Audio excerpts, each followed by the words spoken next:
this new bid'ah which has been created of LGBTQ, that you don't have a gender, etc. But we are Muslims. Islam does not leave us unguided.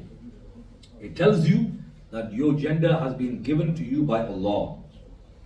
The Quran does not leave you unguided, nor does the Prophet ﷺ. And it tells you that Allah is the one who gives you Yahabu lillahi mulku samawati wal ard yakhluqu ma yasha. He is the one who creates whatever He wants to. And Yahabu liman yasha'u inatha wa yahabu liman yasha'u dhukur. He is the one who bestows you, who gives to you daughters, and He is the one who gives to you sons. So whatever gender you are born with, Islam tells you that is your gender. So these people who are activists, who are promoters and advocates of the LGBTQ theory, you should be teaching your children that this does not apply to you. It is inapplicable. It is not relevant to Muslims.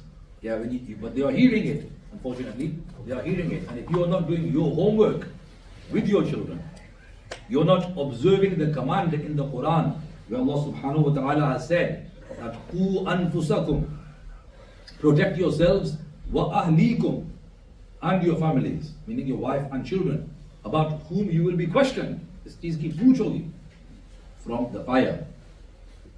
So we are not doing our duty. We are not fulfilling the command, fulfilling the command of complying with the command of Allah subhanahu wa ta'ala and Rasulullah sallallahu alayhi wa sallam. Then where is our care gone for them? We cared about them being, having a good job, a good career.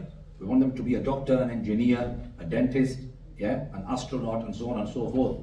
But how many of us want them to be a good Muslim? This should be our primary concern, that we want them to be a good Muslim, to follow the ways of Rasulullah sallallahu alaihi wasallam, to follow the ways of the Sahaba, to instill in their hearts the fear of Allah, to remind them that Allah is always watching you. Rasulullah alayhi salatu wasalam, with the idhn of Allah, your actions are presented to Him. He can see you from Medina Munawwara.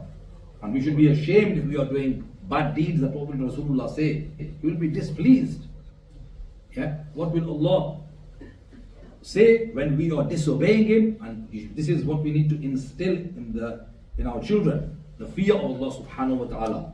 As it is the fear of Allah that will protect you from violating the Sharia, from failing to command with the command of Allah subhanahu wa ta'ala and Rasulullah sallallahu alaihi wasallam. In Surah Al-Fatiha, we supplicate to Allah and say that guide us enable us to follow the straight path.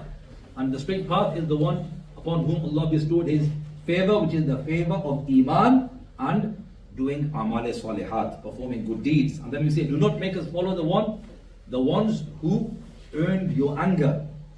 The ones who earned your anger, who are the Jews, the Maghdub, nor the Dhalin, the Christians. Yet our children are going to their schools.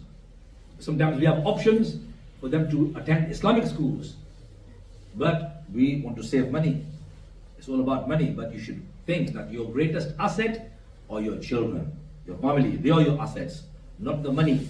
Whatever you're going to save is going to be left for others. This is why there is a beautiful saying in Urdu that खेत पर अगर बारिश ना हो तो फसलें बिगड़ती हैं.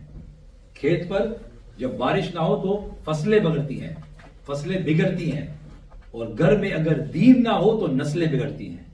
So we need to have an environment within our homes of the deen of Islam, in which we are nurturing our children the deen of Islam. May Allah subhanahu wa ta'ala give me and you the tawfiq. Wa akhiru da'wana alhamdulillahi rabbil alameen.